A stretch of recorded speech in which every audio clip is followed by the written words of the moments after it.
Sadly, this incident serves as a reminder of what can happen if you or someone you know is experiencing domestic violence. I talked with the experts on the resources available here at home and how they can help save lives. Domestic violence is a problem that impacts millions of Americans every year. About 1 in 3 women and 1 in 4 men fall victim to abuse. The Open Door Network also says that 1 in 8 people experience it in their childhood. Physical signs may be obvious, but emotional ones take a watchful eye. Pay attention to the family member who tends to isolate themselves. Pay attention to the family member who looks timid or kind of hesitant to give responses when their partner's around. You see the nerves start coming up. You kind of had the idea that maybe it stemmed from the relationship. Don't ever hesitate to ask that family member if they're okay. Some victims may not report their abuse immediately. Tactics are often used by the abuser to maintain the relationship in an unhealthy way.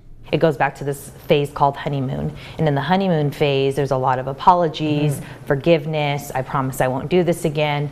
So in some cases, it may be hope. In some cases, it may be fear. More figures from the Open Door Network show it usually takes a victim multiple attempts to leave an abusive relationship for good. That's why bystanders are encouraged to provide a voice for the voiceless, albeit safely.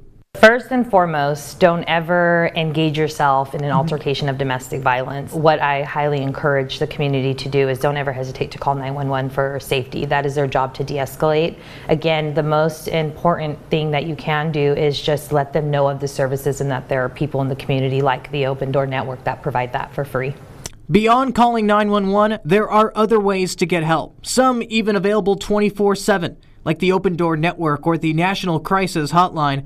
Those are not the only options at a victim's disposal. The line at the courthouse is long for domestic violence restraining orders, and it just brought to my attention, like, I wonder how many people don't know about the free services that Greater Bakersfield Legal Assistance provides, which is free restraining orders to those who are eligible and meet the criteria. You have the district attorney's office who has appointed victim advocates that will guide you through that criminal justice system if a police report has been made.